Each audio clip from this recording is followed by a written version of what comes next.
Hello students, welcome to lecture 9 of PCS Booster course.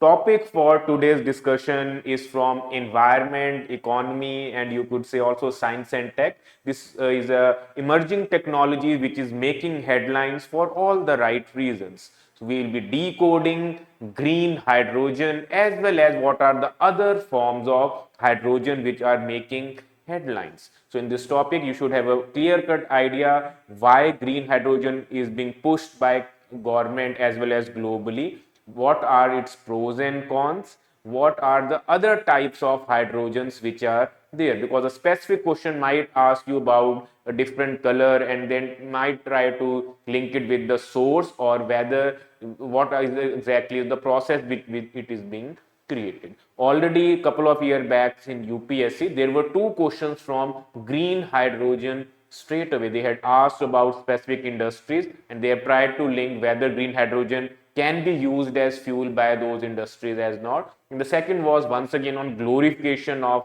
the advantages of green hydrogen. So PCS also might ask a question on this emerging technology. So in this lecture, let's first of all just highlight what are the different types of colors which are associated with the hydrogen. Conventionally, the gray and black are the words which have been associated with the hydrogen. But in recent trend shows that there is a versatility in colors as well. So currently the green hydrogen has become buzzword. Equally competing are the yellow, pink one. Apart from that, turquoise, blue are another forms of hydrogen as well.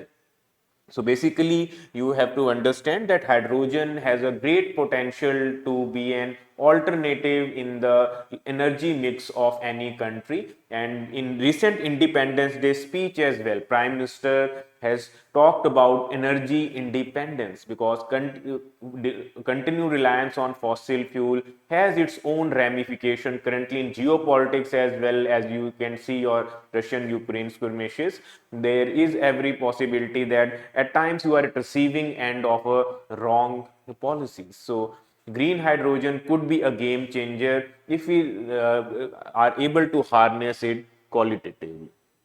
So first and foremost, if the easy question is to be framed, might ask what exactly is green hydrogen? How is it different from the conventional black or gray hydrogen?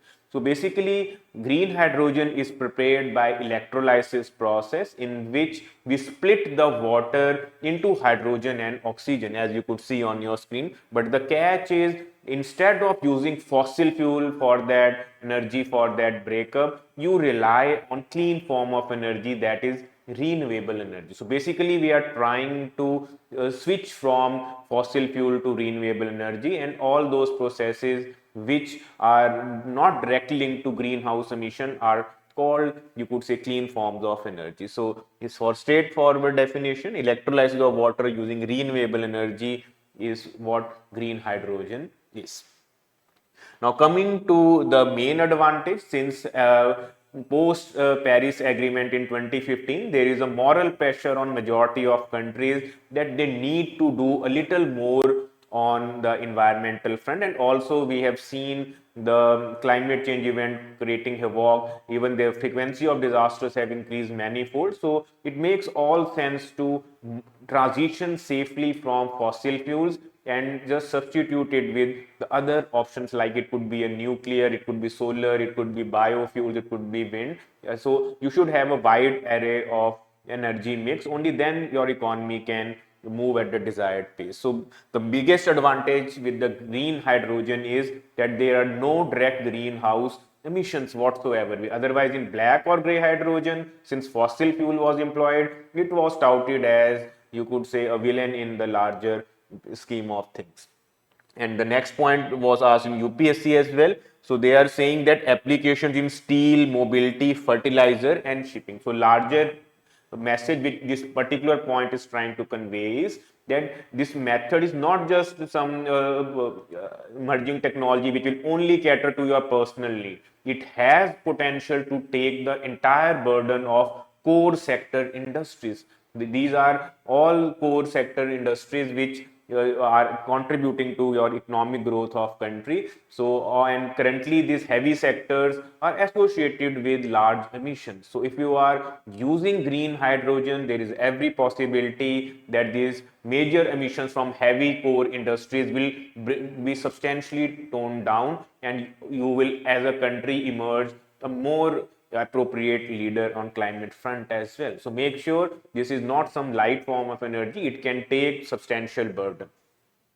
Then it's crucial for greenhouse gases emission, and already we have seen that India has declared its net zero year. So as per Paris agreement, as per future commitments, our net zero year is 2070. Net zero, as you know, means that whatever emissions you are making as a nation, you should have sufficient forest green cover, or you could say carbon capture utilization strategies, so that they are balanced. So there is an anthropogenic emissions and carbon sink balance in your country. So even though our year is quite late, world expects India to adopt a more ambitious target of around 2050. But since there are no easy transitions available, because we are still a developing economy, so we have tried to balance those interests. So in those long arduous journey of achieving climate targets, green hydrogen could be one of the solutions.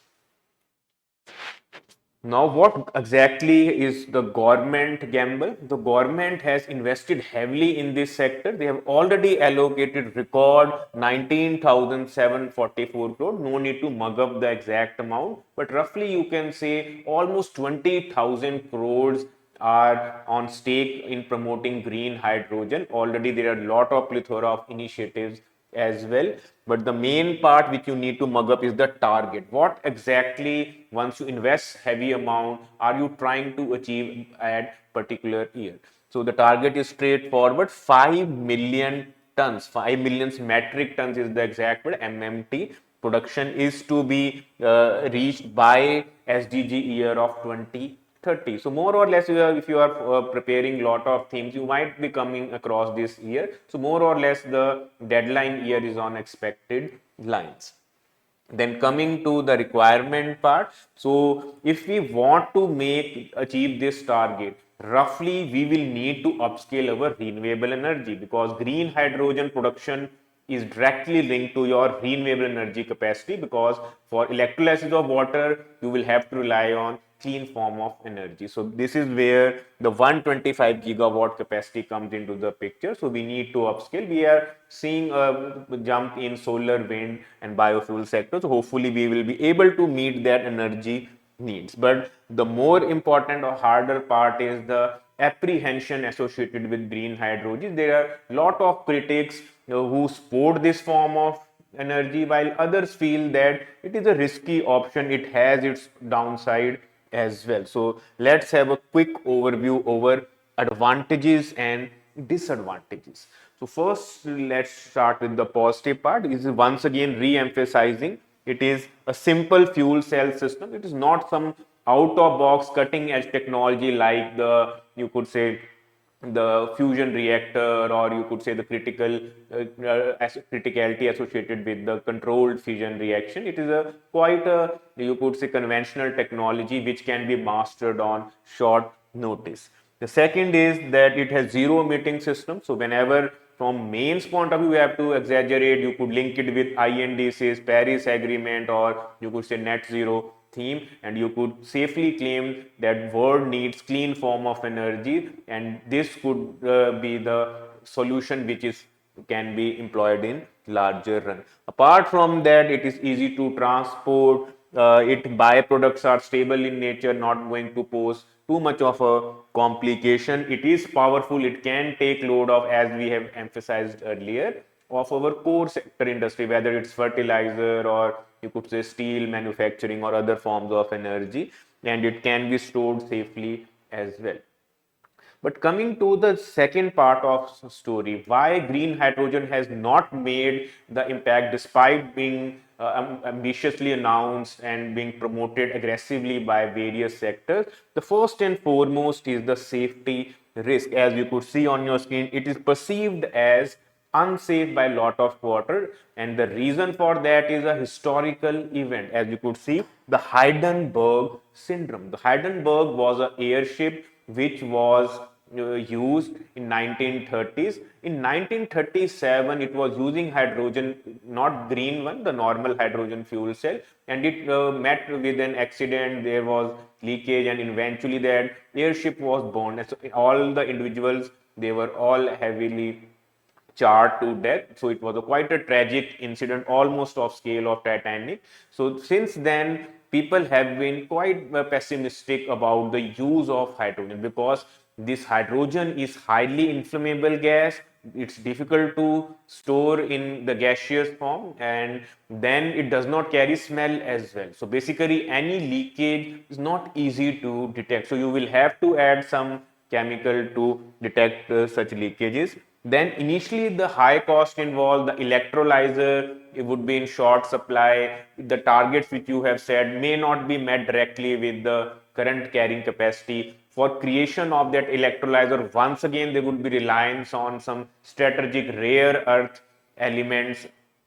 So this is where the high cost comes into the picture, and also the people who are already using that fuel cell, using fossil fuel, they feel little irritated at why, for the same mechanism, just for the sake of clean energy, they have to invest another set of parameters. And then the refueling issue would remain. Infrastructure upgrade remains a challenge. You will need to deploy larger gas pipelines, as well as you have to work on infrastructure for storage as well, because a large segment of population which will switch towards clean energy, then they need state of art or high end at least infrastructure to for smooth function. It should not be that you are just sloganeering for clean transition, but you are not working behind. We have already seen similar story repeating in our e-vehicle journey. Even though with lot of fanfare, the FAME scheme, as well as government incentives in tax slabs, as well as in rebates in parking have been made, but yet we are seeing a slow switch towards the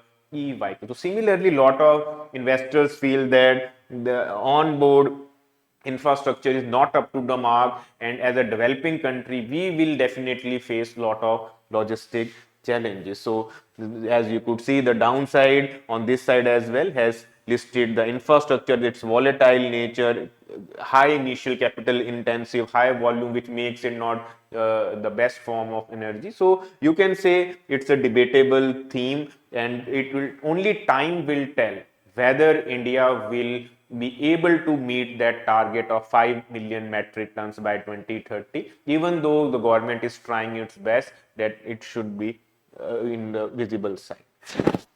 And coming to the final part, because this is where the PCS prelims question can be framed, because generally we have seen the analytic and conceptual part is more or less limited to the UPSC civil service examination.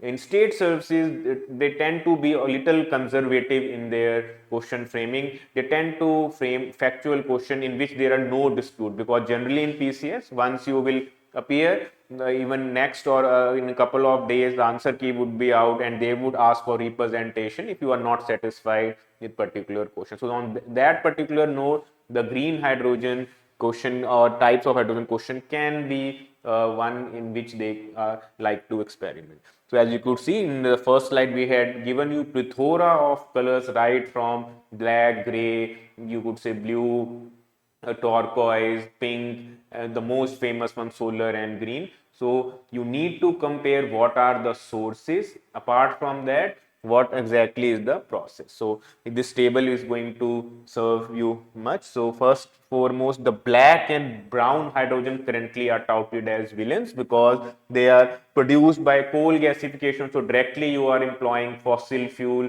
So you are splitting the water into the hydrogen part, but you, since you are using the fossil fuel, it would carry a negative image. So the source happens to be the coal, and typically at times when you employ the inferior variety of coal like peat, bituminous, then the controversy is even more. So anthracite is rarely available for such purposes.